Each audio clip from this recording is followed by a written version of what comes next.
안녕하세요. 지혜로운 삶을 위한 깊이 있는 통찰을 나누는 시간입니다.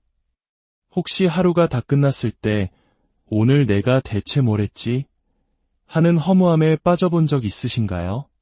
정신없이 바빴던 것도 아닌데 그저 스마트폰을 들여다보고 의미 없는 영상들을 넘기다 보니 어느새 저녁이 되어버린 그런 날 말입니다. 아무런 위기도 큰 사건도 없었지만 마음 한구석에는 시간만 흘려보냈다는 자책감과 알 수 없는 불안감이 남습니다. 만약 그렇다면 당신은 게으른 것이 아닙니다. 그저 당신의 마음의 삶을 이끌어갈 단단한 운영 코드가 없었을 뿐입니다. 수천 년 전 고대 그리스와 로마의 철학자들, 바로 스토아 학파는 이 문제에 대한 해답을 알고 있었습니다. 그들은 일시적인 동기부여를 좇지 않았습니다. 대신 자기 절제라는 강력한 삶의 시스템을 구축했습니다. 그들에게 자기 절제는 스스로를 억압하는 벌이 아니었습니다. 오히려 변덕스러운 감정과 외부의 소음으로부터 자신을 지켜내고 진정한 자유로 나아가는 길이었습니다. 오늘 우리는 바로 이 고대의 지혜, 스토아 철학이 제시하는 12가지 자기 절제 법칙을 통해 흩어진 당신의 마음과 시간, 그리고 집중력을 되찾는 청사진을 그려보고자 합니다. 이것은 단순히 따라 해야 할 규칙이 아닙니다. 당신의 삶에 깊이 새겨 넣어야 할 가치에 대한 이야기입니다. 수많은 선택지와 자극 속에서 방향을 잃었다고 느낀다면 오늘 이 이야기가 당신 자신에게로 돌아가는 첫걸음이 되어줄 것입니다. 첫 번째, 자기 절제는 벌이 아니라 조용한 자기 존중입니다. 흔히 절제라고 하면 고통스러운 무언가를 떠올립니다. 새벽 5시에 일어나기, 맛있는 음식을 거절하기, 하기 싫은 운동을 억지로 하는 모습처럼 말이죠. 하지만 스토아 철학에서 절제는 그런 강압적인 개념이 아닙니다. 그것은 미래의 나를 위해 현재의 나를 존중하는 가장 깊이 있는 행위입니다. 어젯밤 스스로에게 약속했다는 이유만으로 아침 6시에 눈을 뜨는 것, 배가 부르기 때문이 아니라 더 중요한 목표가 있기에 수저를 내려놓는 것, 아무도 보지 않는 순간에도 더 어려운 길을 선택하는 것, 이 모든 작은 순간에 진정한 자기 절제가 깃들어 있습니다. 노예 출신의 위대한 스토아 철학자 에픽테토스는 이렇게 말했습니다. 자기 자신을 지배하지 못하는 자는 결코 자유로울 수 없다. 이 말의 깊은 뜻을 곱씹어볼 필요가 있습니다. 자기 절제가 없다면 우리는 변덕스러운 기분, 순간적인 욕망, 그리고 끊임없는 외부 자극의 노예가 될 뿐입니다. 하지만 우리가 절제를 선택하는 순간 우리는 세상에 선언하는 것입니다.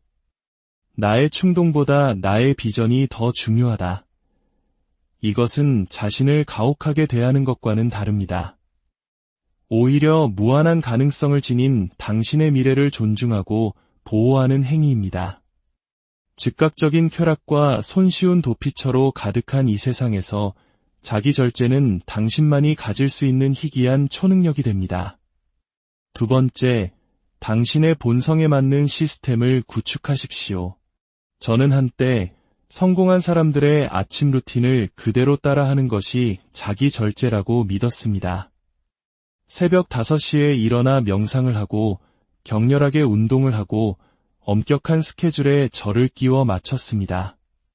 하지만 그렇게 할수록 저는 점점 더 지쳐갔습니다. 제가 나약해서가 아니었습니다. 저는 다른 사람의 인생을 살려고 애쓰고 있었기 때문입니다. 스토아 철학이 우리에게 주는 가장 강력한 가르침 중 하나는 바로 당신의 본성에 따라 살라는 것입니다. 이것은 정해진 틀에 억지로 자신을 맞추지 말고 당신에게 꼭 맞는 틀을 직접 만들라는 의미입니다. 제 친구 중 한 명은 소프트웨어 엔지니어이자 밤에 영감이 떠오르는 음악가입니다. 그는 유명한 자기계발서에 감명받아 새벽 5시 기상, 명상, 일기 쓰기 등을 시작했습니다. 처음에는 효과가 있는 듯 보였죠. 하지만 얼마 지나지 않아 그는 완전히 지쳐버렸고 창의력마저 사라졌습니다. 그의 가장 빛나는 시간은 밤이었는데 아침형 인간이라는 틀에 자신을 가두면서 스스로의 가장 큰 장점을 잘라내고 있었던 것입니다. 그때 깨달았습니다. 진정한 자기 절제는 남의 규칙을 따르는 것이 아니라 나만의 리듬을 만드는 것입니다. 당신의 강점, 에너지 수준, 그리고 성격에 맞는 시스템을 구축하는 것이 핵심입니다. 당신의 최고의 작업이 밤에 이루어진다면 굳이 새벽에 일어날 필요가 없습니다. 때로는 약간의 혼돈 속에서 창의력이 폭발하는 예술가라면 군대처럼 엄격한 시간표는 오히려 독이 될 수 있습니다. 스스로에게 물어보십시오. 혹시 당신과 맞지 않는 시스템을 억지로 따라하고 있지는 않나요? 당신의 목표와 가치를 진정으로 지지해줄 구조는 어떤 모습일까요? 당신에게 가장 자연스럽게 느껴지는 삶의 리듬은 무엇입니까? 당신의 본성에 맞는 자기 절제는 더 이상 끊임없는 동기부여를 필요로 하지 않습니다. 그것은 당신의 일부, 즉 제2의 천성이 됩니다. 세 번째, 보이지 않는 혼돈을 경계하십시오. 혼돈은 요란하게 찾아오지 않습니다. 나중에 치워야지 하고 미뤄둔 설거지 더미, 읽지 않고 쌓아둔 메시지, 내일로 미룬 운동처럼 조용히 스며듭니다. 처음에는 그저 사소한 리듬의 붕괴, 설명하기 힘든 표류감으로 시작됩니다. 하지만 시간이 지날수록 그 침묵은 무겁게 우리를 짓누릅니다. 스토아 철학자들은 혼돈이 단순히 물리적인 어수선함이 아니라는 것을 깊이 이해했습니다. 그것은 정신적인 혼란입니다. 당신의 외부 세계가 흩어져 있을 때 당신의 내면 세계는 평화를 잃습니다. 체계가 없으면 당신의 에너지는 방향을 잃고 리듬이 없으면 당신의 영혼은 평화가 어떤 느낌인지조차 잊게 됩니다. 혼돈에 숨겨진 대가는 단순히 생산성 저하에 그치지 않습니다. 우리는 현재에 집중하는 능력, 명료함, 그리고 우리가 되고자 하는 모습과의 단절을 경험하게 됩니다. 스스로에게는 그저 유연하게 대처하는 것뿐이라고 말할지 모릅니다. 하지만 기억하십시오. 구조가 없으면 세상이 당신을 장악하기 시작하고 세상은 당신의 목표에 아무런 관심이 없습니다. 혼돈은 문을 두드리지 않습니다. 당신이 문을 살짝 열어둔 틈으로 미끄러져 들어올 뿐입니다. 네 번째, 성공의 순간에 더 강해지십시오. 저는 예전에 성공이 모든 것을 더 쉽게 만들어줄 것이라고 생각했습니다. 목표에 도달하면 마침내 긴장을 풀고 쉴 수 있을 거라고 믿었죠. 하지만 쓰라린 경험을 통해 배운 것이 있습니다. 성공은 사람을 나약하게 만들 수 있다는 사실입니다. 정상에 오르는 순간 우리는 더 이상 자신을 밀어붙이지 않고 내면의 불꽃이 사그라지도록 내버려 둡니다. 아마 당신도 이런 경험이 있을지 모릅니다. 승진을 하거나 목표를 달성한 후에 늦잠을 자고 한때 당신에게 활력을 불어넣었던 습관들을 건너뛰기 시작합니다. 스스로에게는 휴식이라고 말하지만 마음 깊은 곳에서는 그것이 항복이라는 것을 알고 있습니다. 바로 그것이 안락함의 위험입니다. 당신이 해냈다고 생각하는 바로 그 순간이 속도를 늦춰야 할 때가 아니라 더욱 강해져야 할 때입니다.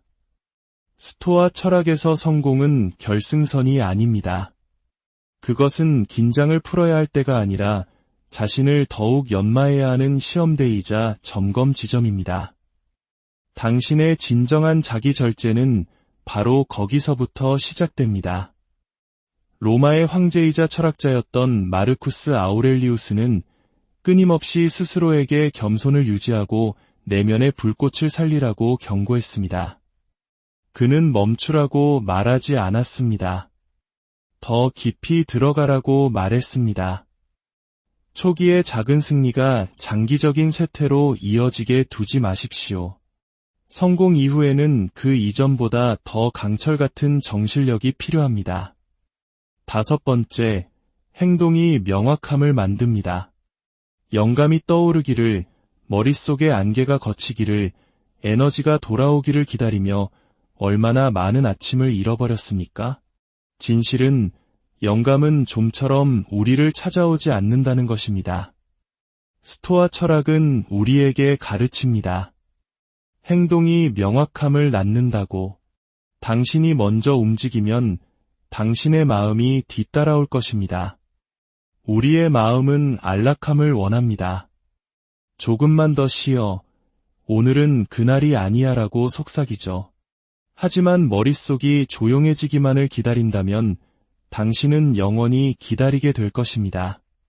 그 목소리는 사라지지 않고 그저 다른 형태로 변할 뿐입니다. 진정한 자기 절제는 당신의 기분이 어떤지 묻지 않습니다. 당신이 무엇을 가치 있게 여기는지 묻습니다. 조각가를 상상해 보십시오. 그는 영감을 기다리지 않습니다. 도구를 집어들고 조각을 시작합니다. 그러면 그 움직임 속에서 어느새 집중력이 돌아옵니다. 이것은 마법이 아니라 움직임의 힘입니다. 작게 시작하십시오. 운동하기 싫다면 그냥 운동화를 신고 문 밖으로 나가보십시오. 글을 쓰고 싶지 않다면 문서를 열고 단 한 문장이라도 써보십시오. 핵심은 완벽함이 아니라 움직임 그 자체에 있습니다. 6번째, 의도적으로 살아가십시오. 우리는 얼마나 자주 스스로 선택하지 않은 삶을 살아가고 있을까요? 아침에 일어나자마자 스마트폰을 확인하고 한 번도 의문을 품어본 적 없는 습관을 따릅니다. 그것이 편안하고 안전하기 때문이죠. 하지만 스토아 철학은 경고합니다. 자동 조종 모드로 사는 것은 전혀 사는 것이 아니라고. 정신분석학자 카를 융은 말했습니다. 무의식을 의식화하기 전까지 무의식은 당신의 삶을 지배할 것이고 당신은 그것을 운명이라 부를 것이다. 이것이 바로 위험입니다. 잠시 멈춰서 선택하지 않을 때 과거의 패턴이 당신의 정체성이 되어버립니다. 진정한 자기 절제는 단순히 힘든 일을 하는 것이 아니라 올바른 힘든 일을 하는 것입니다. 아침에 스마트폰을 보는 대신 침묵을 선택하고 분노 대신 호기심을 선택하고 나는 준비되지 않았어라는 낡은 이야기를 놓아주는 것. 이런 작은 선택들이 모든 것을 바꿉니다. 7번째, 당신의 인격은 남들이 보지 않는 곳에서 만들어집니다. 당신의 진정한 모습은 수많은 관중 앞에서 만들어지지 않습니다. 박수도, 시선도, 점수도 없는 조용하고 평범한 시간 속에서 단련됩니다. 아무도 당신이 약속을 어기는지 알아채지 못할 때에도 그 약속을 지키는 결심 속에서 아무런 보상이나 스포트라이트가 없을 때에도 묵묵히 따르는 습관 속에서 당신의 인격은 형성됩니다. 오늘날 세상은 과정이 아닌 성과를, 깊이가 아닌 이미지를 찬양합니다. 하지만 남들에게 보여주기 위한 칭찬은 사적인 자기 절제가 뒷받침되지 않으면 모래 위에 지은 집과 같습니다. 스토아 철학의 창시자 제노는 말했습니다. 인간은 자기 자신을 정복함으로써 세상을 정복한다. 그 정복은 고독 속에서 당신의 자아, 충동, 안락함과의 내적인 싸움에서 시작됩니다. 아무도 보지 않는 아침, 아무도 박수치지 않는 어려운 선택들, 그 보이지 않는 순간들이 당신의 뿌리를 깊게 만듭니다. 그리고 뿌리가 깊을수록 그로부터 자라나는 삶은 더욱 강해집니다. 8번째, 쾌락의 기준을 재정의하십시오. 오늘날 우리 주변의 모든 것은 즉각적인 만족을 위해 설계되었습니다. 스마트폰 알림, 끝없이 이어지는 콘텐츠, 자극적인 정보들.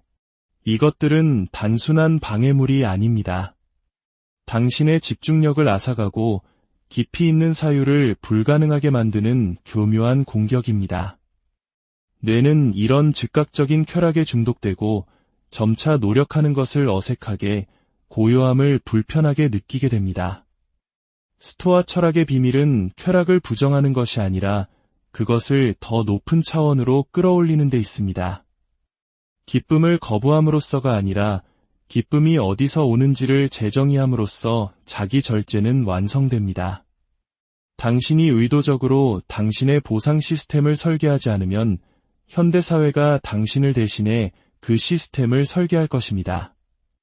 자극보다는 평온을, 충동보다는 인내를, 안락함보다는 의미를 소중히 여기도록 당신의 뇌를 훈련시키십시오. 잠들기 전 스마트폰을 보는 대신 조용히 숨을 고르십시오. 또 다른 자극적인 영상을 보는 대신 단 몇 분이라도 책을 읽으십시오. 이런 작은 변화들이 당신의 마음에 이제 운전대는 내가 잡는다는 신호를 보냅니다. 9번째, 구조는 자비입니다. 흔히 구조나 체계를 우리를 올가매는 감옥으로 오해합니다. 빽빽한 스케줄, 색깔별로 정리된 캘린더, 자유를 모두 짜내버리는 아침 루틴처럼 말이죠. 하지만 그것은 의도 없이 외부에서 강요된 구조일 때만 해당됩니다. 스스로 사려 깊게 설계한 진정한 구조는 감옥이 아니라 오히려 자비에 가깝습니다. 그것은 나는 내 삶을 되는 대로 살아남는 것이 아니라 직접 설계할 만큼 나 자신을 아낀다는 조용한 선언입니다. 구조는 더 많은 일을 하기 위함이 아닙니다. 덜 낭비하기 위함입니다. 중요한 것들이 수면 위로 떠오를 수 있도록 공간을 비워주는 것입니다. 10번째, 당신의 모든 선택이 당신을 만듭니다. 당신이 내리는 모든 결정은 단순히 하나의 선택이 아니라 당신이 어떤 사람이 되어가고 있는지를 결정하는 한 표의 투표와 같습니다. 집중하고 절제하며 강한 사람이 되고 싶다면 바로 지금 그렇게 행동하기 시작해야 합니다. 편리하거나 영감이 떠오를 때가 아니라 평범하고 어수선한 일상 속에서 말입니다. 정체성에 뿌리내린 자기 절제는 그 어떤 동기부여보다 오래 지속됩니다. 과거의 나는 영감이 떠오르길 기다리지만 진화하는 나는 어쨌든 책상에 앉습니다. 과거의 나는 헬스장 갈지를 두고 협상하지만 절제하는 나는 그것을 신성한 의식처럼 행합니다. 이 모든 순간이 전환점입니다. 당신은 과거의 당신을 강화하거나 미래의 당신을 예행 연습하고 있는 것입니다. 11번째, 당신의 시간은 유한합니다. 우리 모두에게는 하루 1440분의 시간이 주어집니다. 이는 의미 있는 무언가를 쌓아 올릴 1440번의 기회이거나 혹은 그 하루가 허무하게 무너지도록 내버려 둘 1440번의 순간이기도 합니다. 스토아 철학자 세네카는 말했습니다. 사람들은 자신의 재산을 지키는 데는 인색하면서도 유일하게 인색해야 마땅한 시간 낭비에 있어서는 가장 낭비가 심하다. 이 말을 듣고 저는 충격을 받았습니다. 저는 제 돈을 아무렇게나 버리지 않으면서도 시간은 마치 무한한 것처럼 내어주고 있었습니다. 자기 절제는 매 순간을 생산성으로 채우는 것이 아닙니다. 매 순간을 신성한 것으로 여기는 명료함에 관한 것입니다. 스스로에게 물어보십시오. 나는 지금 나의 시간이라는 벽돌로 어떤 종류의 삶을 짓고 있는가? 마지막 12번째, 기록하지 않으면 성장도 없습니다. 한때 저는 막연한 선의에만 의존했습니다. 열심히 일하고 바쁘게 지내면 성장은 저절로 일어날 것이라고 생각했죠.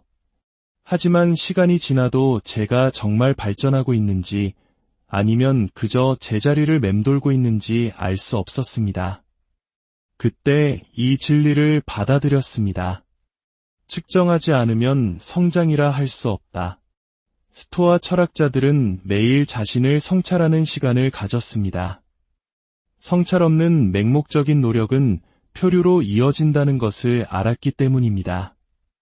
일기를 쓰고 목표를 다시 점검하고 성공과 실수를 기록하십시오. 그 과정이 강철 같은 정신력, 명료한 머리, 그리고 목적의식을 만들어줍니다. 기록은 자신을 가혹하게 대하기 위함이 아니라 현실을 직시하기 위함입니다. 그리고 통찰력이 생기면 우리는 비로소 조정할 힘을 얻게 됩니다. 이 12가지 스토아 철학의 법칙들은 당신을 올가매는 제약이 아닙니다. 오히려 당신의 가장 진실한 자아로 돌아가는 지도입니다. 자기 절제는 압박이 아니라 조용한 힘입니다. 당신이 내리는 각각의 작은 선택, 각각의 정직한 행동이 당신이 살아가야 할 운명의 삶을 만들어갑니다. 만약 오늘 이 지혜의 여정이 당신의 마음에 울림을 주었다면 이 이야기를 나누는 것은 주변의 누군가에게 작은 격려가 될 수 있습니다. 구독을 통해 저희와 함께하는 것은 의도적인 삶을 향한 또 하나의 발걸음이 될 것입니다. 당신의 삶에 늘 평온과